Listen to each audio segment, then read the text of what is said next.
Three things to briefly address: capitalist control, post-growth and profit.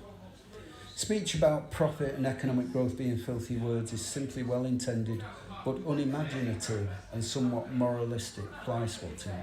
There is little moral climate for economic parity amongst most governments and corporations. Trends can go as quickly as they came, but if plans to save the planet mean reforming monetary economic processes that predominantly employ immoral methods of reward, then we are looking to the wrong people. When will they ever change? Who will decide, then police and enforce economic morality for every country and every regime? A more constructive question would be, what would they change for? Opposing them will lead to military or police states, so combined self-interest is a key tool.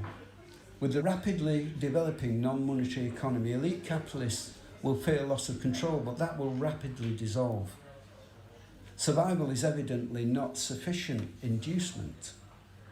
Profitability would be. Actually, we need rapid growth industries in eco-technology, carbon neutrality, and what we term ethical engineering and product development, and in many other sectors. So it has to come from another source. And why should not all of that effort constitute a profitable market? One that not only eclipses monetary capitalism, but engages with it and offers capitalists greater profitability than ever, and more than money can ever offer them, for the right products and services, while making economic security available as an individually self-contained right. That is what will be the capitalist trade-off. But it's not a trade-off, it's a no-brainer. Paul Mason contextualised the importance of capitalism in Post-Capitalism, A Guide to Our Future. Jeremy Rifkin wrote about the marginal zero-cost society and the rise of anti-capitalism. Noam Chomsky wrote Profit Over People, Neoliberalism and the Global Order, and I believe he's got another book out now, Against Neoliberalism. Harry Cleaver's book, Rupturing the Dialectic, The Struggle Against Work, Money and Financialisation, we've quoted. And Bernard Stiegler's The Neganthropocene, all address these stark warnings of social crisis and obstacles to overcome. This book, A Chance for Everyone, The Parallel Non-Monetary Economy, examines these options and the obstacles these authors, movements and the current neoliberal monetary economy present. It then pathfinds how to go about removing them using existing sources. Nothing new under the sun. Firstly, all these movements mentioned above, with all extended networks, supporters, memberships, numbering into millions, should combine and conference what can be achieved with a parallel non-monetary economy. Step one. They should unpack how it works practically, what agencies can be used and the form that it can take. What its projected impact will be, they need to examine. And they need to invite and extend to everyday people the option to sign up for it, to simply choose it as a majority bargaining power and then go about setting it up without corporate and political backing. Then the excellent guidelines and methods suggested by Farid A. Kavari, concluding towards a zero-cost economy, and Kate Raworth's Donut Economics, both incidentally dealing with the monetary economy, not non-monetary. And advancements covered in the French film Demain can be used by any party wanting to collectively take back control. There are models there are predictions, there are processes we can use. And finally, imagine a non-party parliament or congress with individuals voted in for their track record and skills, not political shenanigans. And if politicians want those jobs, imagine they have no party to please or battle, but for once truly represent the majority decision and act on the country's behest.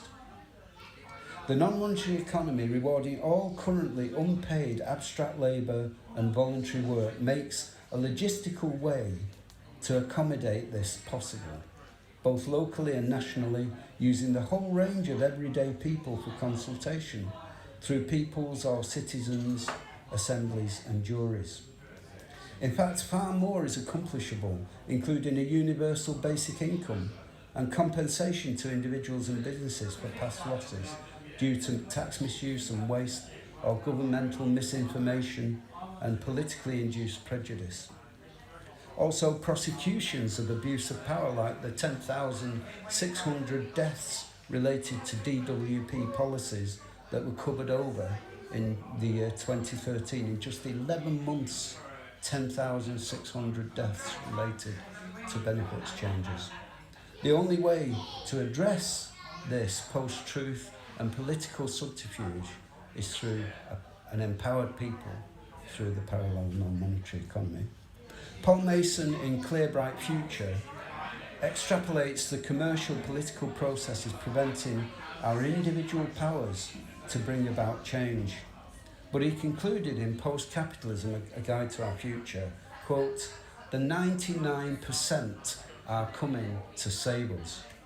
I suggest not by a fourth industrial revolution, still inhibited by monetary motives and employment conflicts, but by a fifth eco-industrial revolution, radicalising global employment, economy, politics, powered by everyday people everywhere, as a self-contained right. This is not rose-tinted glasses half full, it is the parallel reality neoliberalism has caused and is now outnumbered by. Oh, and one more thing, not only is this possible, but there is a single institution that already does this to a very limited degree. With a simple twist of its existing practices, nothing new under the sun, it could facilitate the whole global parallel non-monetary economy far more rapidly. As Rob Hoskins, permaculture designer, Transition Town founder and co-designer of the Totnes £21 note, said, "It could be brilliant. What we desperately need right now is EARTHXIT Remain voters." What 1 to 3 things would you advise us to do to be the change that you want to see? Join community enterprises, which everybody here is doing. When I went to a meeting at the museum, the UNA museum meeting, set up by Sustainability on Sea, Evelyn was there. And it was amazing, wasn't it, Evelyn, how many individuals are doing just phenomenal work. I mean, crazily advanced work to counter pollution, to address green energy, getting green energy into schools, solar power. So there's loads of them here in Hastings and St Leonard's, and it's worth exploring them and joining them, because they're well informed also about global issues, aren't they? So that's number one. I resist the idea everybody has to do their part in whatever you feel you can do that's essential, that we make it easy for everyday people to follow their own passions without telling them how to live, what morals they should have. So apart from communities, secondly, examine the options. I mean, my book is one, I've mentioned many other books. The idea is worthy of scrutiny, and any academic authorities, but we don't need to rely on academics. This is the core of the book. There is nothing insufficient in any person to be able to engage in this process. But the way it's going to come about rapidly is by getting on to these organisations that we've mentioned, and the ones mentioned in the book, nearly 650, with memberships into the millions and millions. So campaigners, I went to a meeting in Columbia Day yesterday, where they're telling us about 80% of women in Colombia are likely to experience rape. And this guy said, I've got my wife and 2 children, 2 girls. So we need to engage with to become a collective. That's the main thing. And to hopefully get these organisations to consider this prospect. And then thirdly, to change to green energy can sometimes be cheaper. It's been cheaper for me to have 100% renewable energy. And somebody at the same meeting said that, was it around 60%, Evelyn, of energy that Kate mentioned? About 60% is renewable energy in this country now. And yet we still have politicians saying they're declaring climate change but not providing recycling. It's mindless. So we've got to differentiate between the rhetoric and what's going on behind the rhetoric, and this communal force and this changing the communal markets. So, for instance, an example is change.org put out a petition to change to a renewable energy.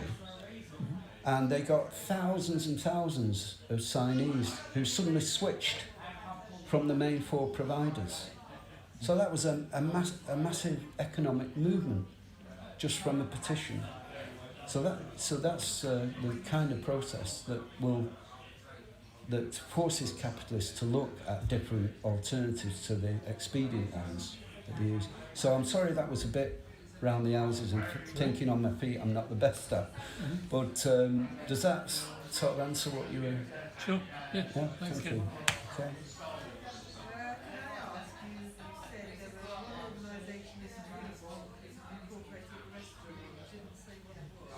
No, that's deliberate.